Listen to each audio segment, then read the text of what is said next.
নমস্কাৰ গ্ৰহণ কৰিব।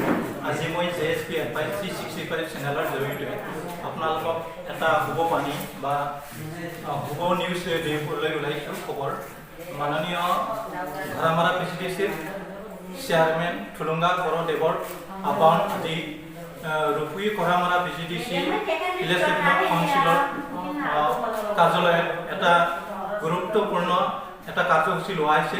এই কাৰ্যসূচীত মাননীয় চেয়াৰমেন থুলুঙ্গা বৰয়ে আজি ৰূপী ঘৰামাৰা অধীনত থকা সকলো মেম্বাৰবিলাকক আহ্বান কৰি আজি ধুনীয়াকৈ প্ৰধানমন্ত্ৰী ফচল বীমা যোজনাৰ সৈতে সংযুক্ত কৰাৰ কাৰণে যোজনা কৰিছে।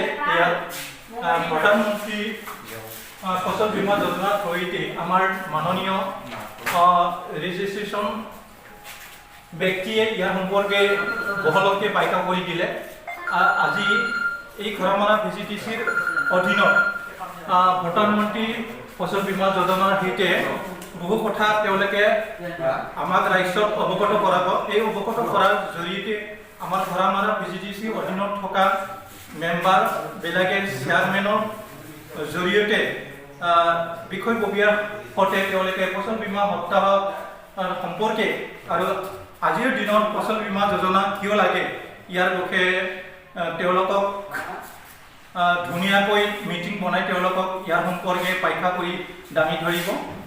ইয়াৰ বিষয়ে আমাৰ আহ্বান মৰ্মে ঘৰামাৰা PCDC প্ৰধানমন্ত্ৰী বীমা যোজনাৰ সৈতে সংযুক্ত ৰখাৰ কাৰণে আমাৰ ওচৰত থকা কাৰ্যালয়ৰ পৰা তেওঁলোকক মাতা হৈছে আৰু তেওঁলোকে আমাক যোজনাৰ বিষয়ে বহু কথা জনাই দিলে আৰু এই যোজনাৰ থ্ৰুৱেদি মানুহবিলাক কি লাভ হয় ইয়াৰ সম্পৰ্কে ইয়াৰ মাননীয় যি ৰেজিষ্ট্ৰেশ্যন কৰা ব্যক্তি তেওঁ ধুনীয়াকৈ বুজাই দিলে। ইয়াৰ কাৰণে মই ঘৰামাৰা PCDCৰ অধীনত থকা সকলো ৰাইজবিলাকৰ এই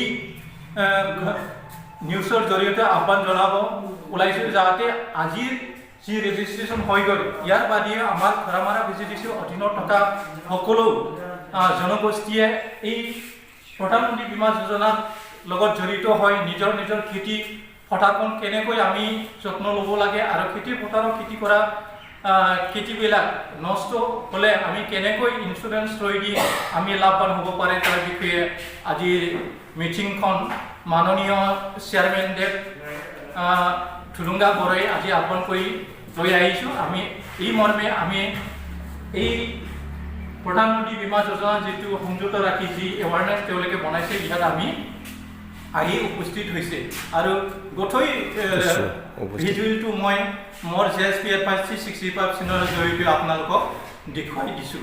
নমস্কাৰ। আজি মই আছোঁ ঘৰামাৰাৰ উপৰি আমাৰ চেয়াৰমেন ডাঙৰীয়া থুলুঙ্গা ডাঙৰীয়াই আমাক ইয়াতে মাতি আনি এৱাৰনেছটো কেম্প কৰাৰ কাৰণে বিচাৰিছে তাৰে কাৰণে মই জনাইছোঁ। তো আজি আমি আহিছোঁ প্ৰধানমন্ত্ৰী ফচল বীমা যোজনা মানে খেতিৰ ইঞ্চুৰেঞ্চ। খেতিৰ ইঞ্চুৰেঞ্চ কি হয়? আমি ইঞ্চুৰেঞ্চৰ কথা সকলোৱে জানো। আমি গাড়ী ইঞ্চুৰেঞ্চ কৰোঁ, নিজৰ হেল্থৰ ইঞ্চুৰেঞ্চ কৰোঁ। এইটো হ'ল আপোনাৰ খেতিৰ ইঞ্চুৰেঞ্চ মানে আপোনালোকে যিটো খেতি ৰুই আছে, যোৱা ধানৰ খেতি কৰি এতিয়া আহি আছে আলু, বেহৰ আৰু মাকৈ বা আপোনাৰ ইৰি ধানৰ খেতি। তো তাৰে কাৰণে ইঞ্চুৰেঞ্চৰ কাৰণে আজি আমি আহিছোঁ। তো এইটো হ'ল আপোনালোকৰ ইয়াৰে কাৰণে ডকুমেণ্টছ লাগিব আধাৰ কাৰ্ড, বেংক পাছবুক আৰু খাজনা ৰচিদ। এই তিনিটা ডকুমেণ্টছ লাগিব আৰু 1 বিঘাৰ পৰা 8.5 বিঘা মানে 1 হেক্টৰ। 8.5 বিঘাত 1 হেক্টৰ।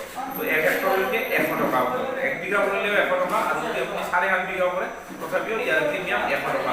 তো যিবিলাকে PM কিষাণ বেনিফিচিয়াৰী আছে সিহঁতকতো এইটো গভৰ্ণমেণ্টে একদম মেণ্ডেটৰী কৰি দিছে। যিবিলাকে PM কিষাণ পাই আছে বছৰত দুবাৰকৈ সিহঁতে প্ৰধানমন্ত্ৰী ফচল বীমা যোজনা এই যোজনাৰ আণ্ডাৰত সিহঁতে নিজৰ খেতি ইঞ্চুৰেঞ্চ কৰিব লাগে। গভৰ্ণমেণ্টে এইটো একদম মেণ্ডেটৰী কৰি দিছে। তো এই ইঞ্চুৰেঞ্চটো কৰাৰ কাৰণে এইখন ফৰ্ম আছে আপোনালোকৰ। ইয়াতে আপোনালোকে আধাৰ কাৰ্ড, বেংক পাছবুক আৰু খাজনা ৰচিদ আৰু ইয়াতে মোবাইল নাম্বাৰটো দিব লাগিব। মোবাইল নাম্বাৰটো মেণ্ডেটৰী। মোবাইল নাম্বাৰটোত এটা 6টা সংখ্যাৰ OTP যাব।